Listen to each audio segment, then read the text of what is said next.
Welcome to the Cloakroom with Peter Roskam. Former Congressman Peter Roskam leads Baker Hostetler's federal policy team. On today's podcast, Peter turns from the latest legislative developments on Capitol Hill to politics and the campaigns for the White House and Congress. Peter is joined by Jim Ellis, a 35-year veteran of federal politics and election forecasting. Jim is the founder of Ellis Insight, a nonpartisan firm that tracks campaigns and elections. On the podcast, Peter and Jim discuss the Democratic National Convention, Kamala Harris's remarkable 4-week campaign for president, and where the races stand today for control of Congress. Let's listen in to the Cloakroom with Peter Roskam. We are in the midst of a 70-day, roughly, sprint to the presidency, and both campaigns are well underway. The Democrats had, I think, a very successful convention in Chicago last week. Jim, what are your big takeaways looking at the convention coverage, how they frame things up, and how they've come out of the blocks in this race? Oh, well, hello, Peter. It's good to be back with you and everybody at Baker Hostetler. Well, they framed it, I think, the way they wanted to. Clearly, they didn't want to talk about specifics. They didn't want to talk about their platform and their issues, but it was more of a feel-good type of convention, this hope and joy theme. And really, what struck me was trying to bring back the whole Obama era, which they feel obviously was successful for them, but and not the Biden era, for sure. And so amusingly trying to blame all the woes of the country on Trump in the midst of trying to cast kind of a new theme, if you will, on what the campaign is about. But you're right, we've got 70 days to go, and it's going to be a wild 70 days. We put out a newsletter, an email newsletter at Baker called 5 Themes to Look Out For at the Democratic National Convention. It's a in the way we see it page on our website. And we called it right. We said, first, they're going to accelerate the momentum. Number 2, talk about reproductive rights. 3, immigration. 4, tax policy. And 5, make it a referendum on Trump. And I think they effectively did all of those things.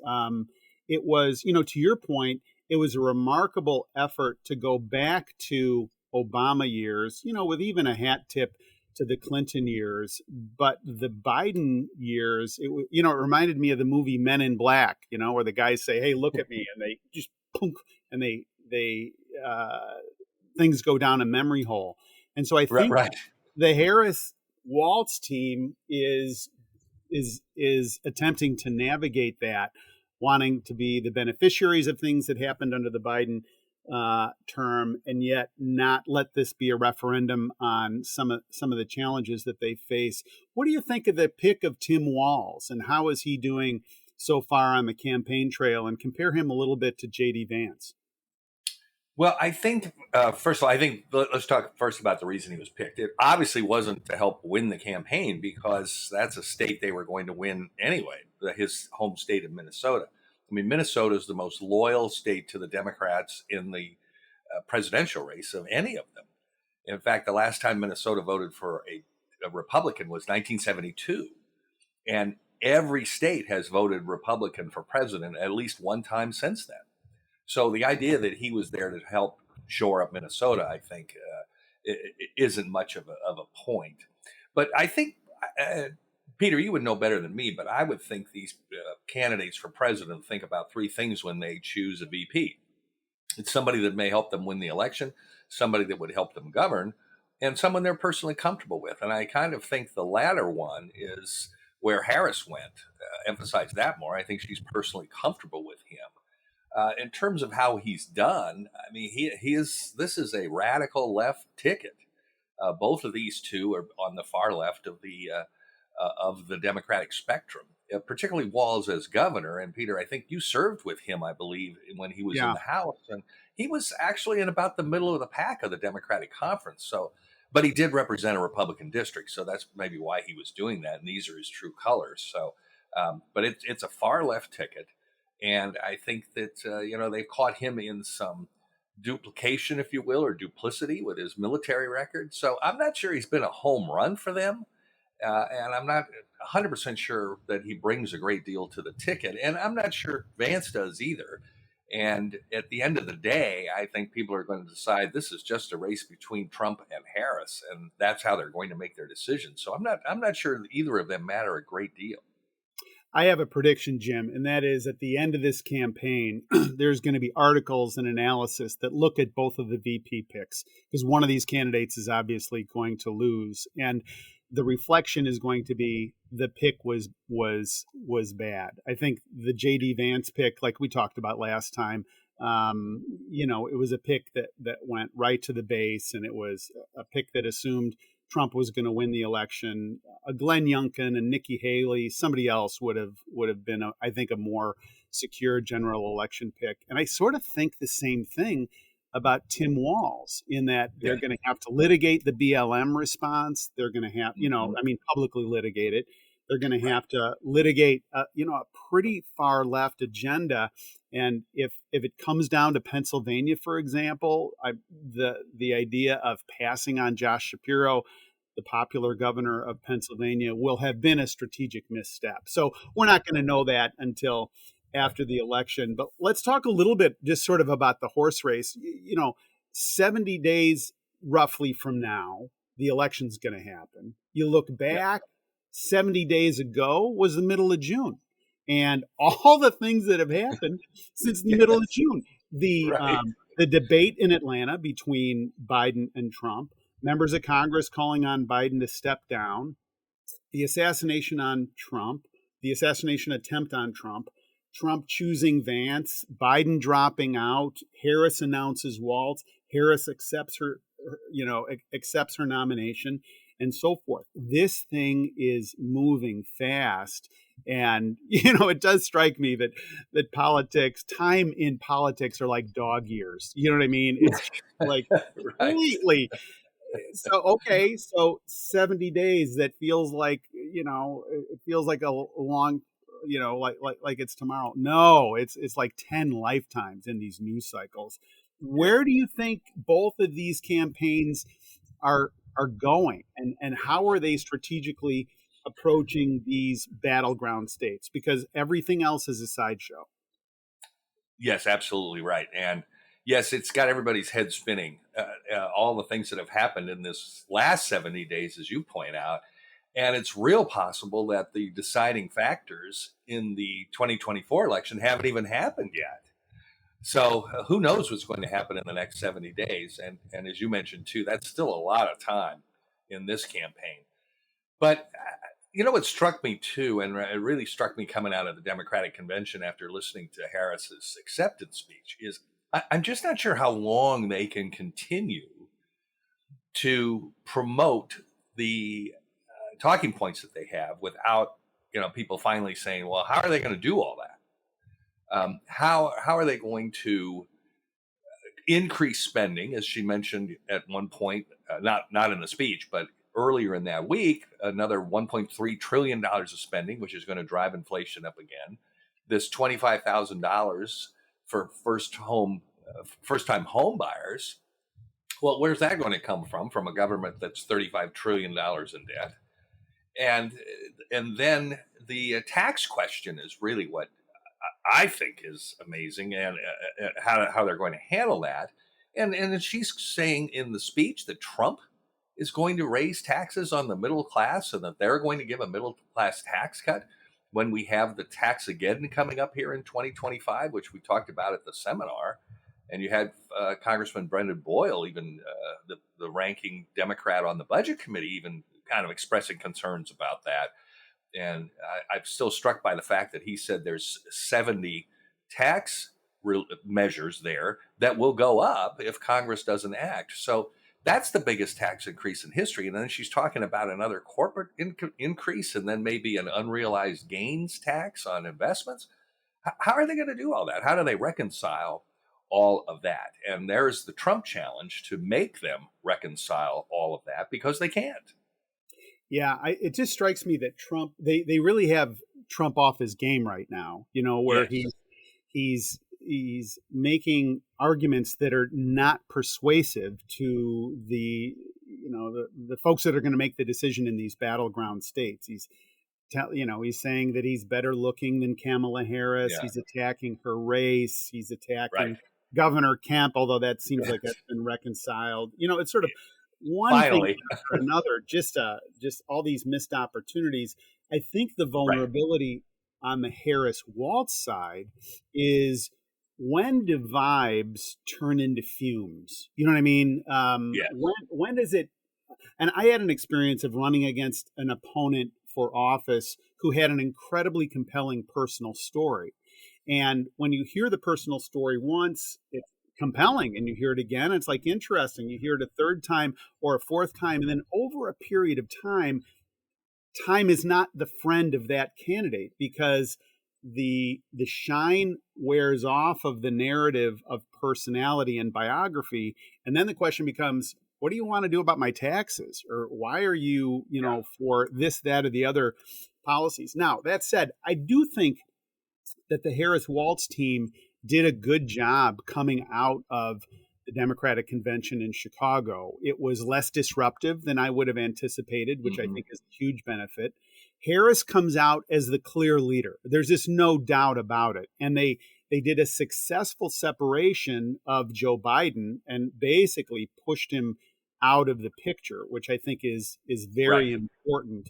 And they laid out this theme of, we're not going back, we're not looking back. And so now all these vulnerabilities of her prior positions against fracking, her sympathies for defund the police, the abolition of the filibuster for the Green New Deal, pushing for mandatory gun buybacks and elimination of private insurance. These things are real vulnerabilities. But the question is, does Donald Trump and the Trump campaign have the discipline to make this case from a policy point of view, or is he so disrupted right now that he's not the center of attention, that he really doesn't know how to respond? And I think the jury's out on that. What do you think?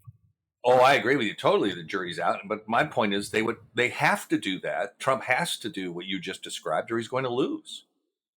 I mean, it's really that simple, I think. And if they don't get back on message, and if he is not more disciplined than she, and let's be honest, it's way tougher for him or any Republican to win a national race with everything they have against them. I mean, then you've got a sympathetic corporate elite media, if you will, backing Harris all the way, allowing her not to really ever have to stand before anybody and answer difficult questions. That's tough to overcome. And so the Trump campaign is going to have to be even more disciplined than a typical candidate. I don't know if they can do it, but the bottom line is, if he's going to win, he's going to have to do it. It was as if the Harris-Walz team was doing a nostalgic look back, like we talked about a minute ago, to the Obama years, essentially, and then projecting that forward, saying, did you like that then? Because that's what Kamala Harris, proposed to do in the future. And framing it up as if Trump is the incumbent and she's the challenger. I thought it was very clever in how they laid that out. Right. And to Harris's credit, they have changed the map, because remember, a month ago there was talk of Minnesota and Virginia, New Jersey and Mexico being in the mix, and now we really have just settled back into these 6 battleground states, haven't we? Georgia, Pennsylvania, Michigan, Nevada, Arizona, and Wisconsin. That's where the action is, right? Mostly. I agree with that to an extent, but I think there's some other interesting data out there that would indicate that there might be another state or two that are in play. And here's what struck me. I was struck by the Florida voter registration numbers. And then I decided to look at the other battleground states to see how they have performed. Now, in Florida, back in 2018, I was looking at this because of Senator Rick Scott. So when Senator Rick Scott was elected in 2018, and as you know, these Senate terms are so long, that's a long time ago.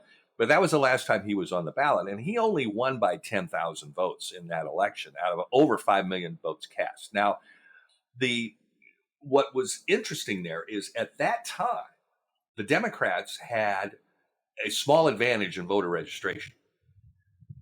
So Florida's a partisan registration state. Today, the Republicans have a 1 million person advantage on voter registration. That's how much Florida's changed in 6 years.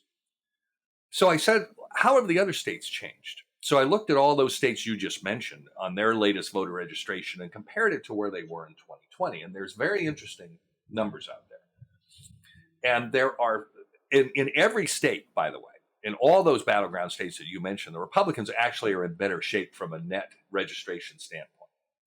So there are more Republicans than Democrats than there were not then Democrats, but more Republicans than they had in 2020. This is going to be significant, I think, in all of those states.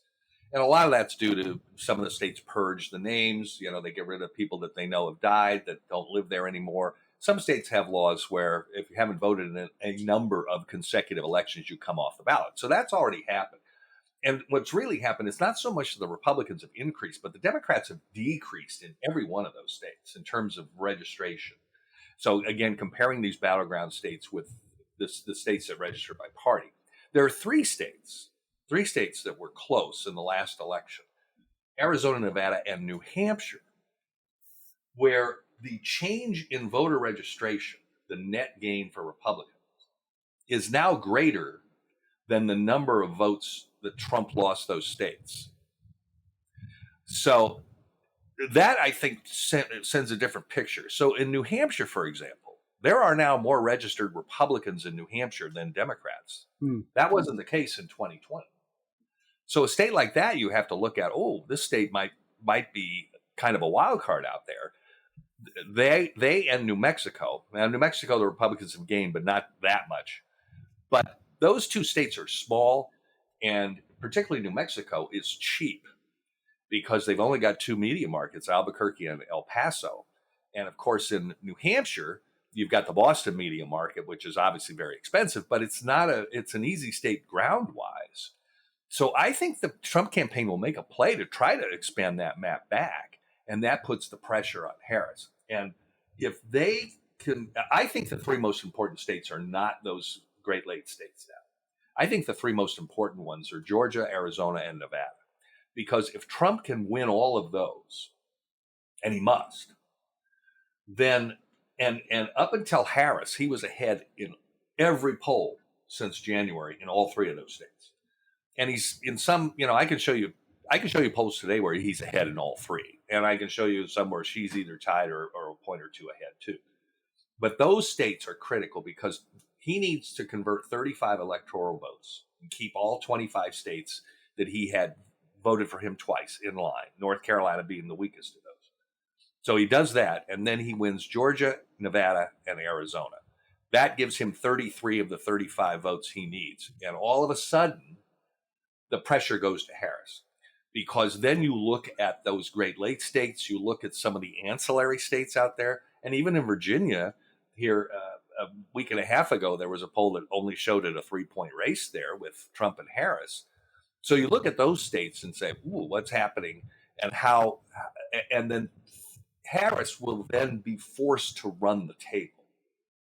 So if Trump again takes Georgia, Arizona, and Nevada, then he needs only one more anywhere.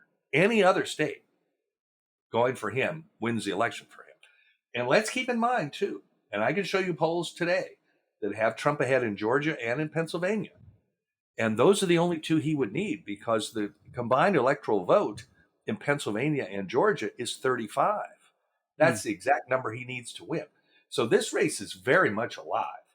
And these states become important. But I think those registration figures are important too because the Republicans actually have a better floor, if you will, in terms of the number of registered voters they have in all of those states in 2024 than they did in 2020. And I think that's going to prove to be significant.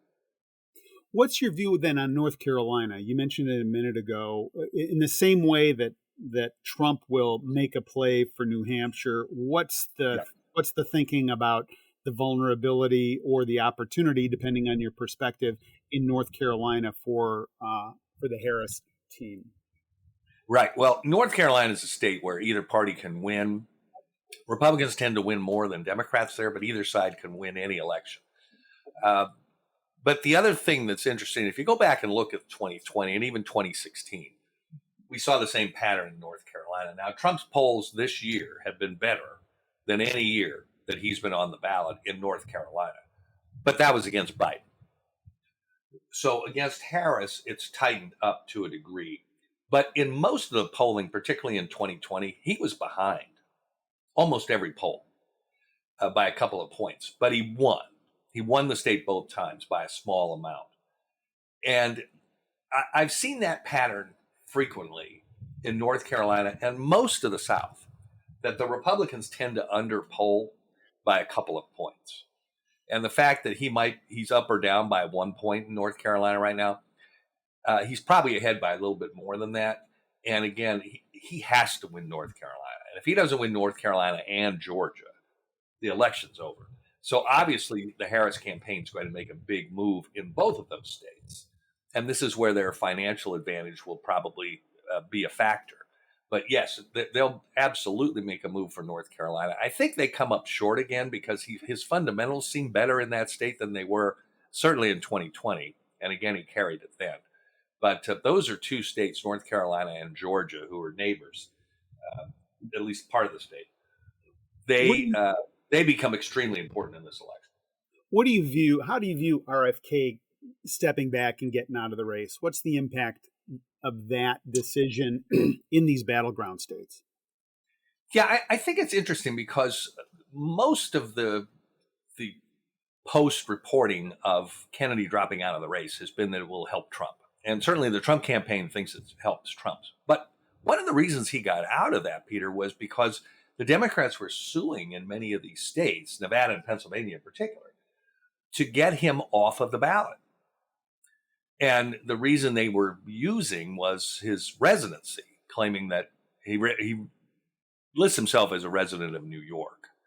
And they claim he's really a resident of California. And so therefore that bounces him from the ballot. I think that's kind of an interesting argument in a presidential race where you're running nationally. But anyway, that was the argument they were using. But the fact that they were attempting to get Kennedy removed from the ballot, again, the party of open democracy, but all they try to do is change the rules to get rid of people.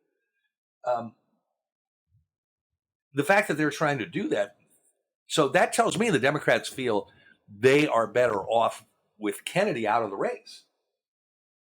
Because I think they have always felt, particularly Biden, that Kennedy hurt them.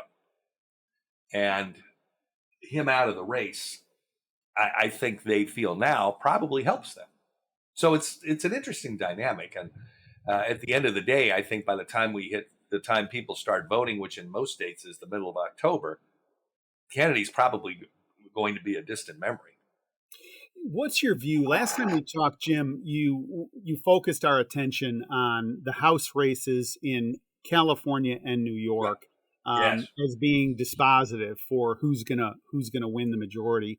Right. Harris Waltz on the top of the ticket. Does that give a buoyancy to the Democrats in those races coming after the Republican incumbents there? Yes, I certainly think it does, particularly in California where she's from. You've got 4 seats there that Republican members hold that, the statistics suggest should vote Democrat. John Duarte in the Modesto area, David Valadao from Fresno, Mike Garcia, North Los Angeles County, and Michelle Steele in Orange County. So all 4 of those seats, when you look at the 538 race where they give us kind of a partisan lean on those races, all of them are, 5 to 7 to 8 points in the Democrats' favor. Valadao's is 10. That's pretty tough. And they were able to do that. All of them won, of course, in 2022, but that was an off year. So the turnout's going to be a little bit lower. Now you add, so the big question was, can they hold those seats, or how many can they hold in a presidential year when the turnout model is different and more favorable to the Democrats, particularly in that state? And now you add Harris on top of that, leading the ticket from the state. I think it makes it much more difficult for them to hold, and maybe largely more difficult for those 3 seats in the same situation in New York. And I think those 7 seats combined could tell us how the House majority is going to unfold. But one way or another, I think we're going to see another single-digit majority. It's absolutely amazing. Jim, your insights are always fascinating, and I thoroughly enjoy our conversations and always learn things when I talk to you. I'm grateful for your time today. And for all those who are listening, this is the Cloakroom with Peter Roskam. Thanks for listening, and please subscribe. Bye-bye. Thank you, Peter and Jim. If you have any questions for Peter, his full contact information is in the show notes. As always, thanks for listening to Baker Hosts and The Cloakroom with Peter Roskam. Comments heard on Baker Hosts are for informational purposes and should not be construed as legal advice regarding any specific facts or circumstances. Listeners should not act upon the information provided on Baker Hosts without first consulting with a lawyer directly. The opinions expressed on Baker Hosts are those of participants appearing on the program and do not necessarily reflect those of the firm. For more information about our practices and experience, please visit bakerlaw.com.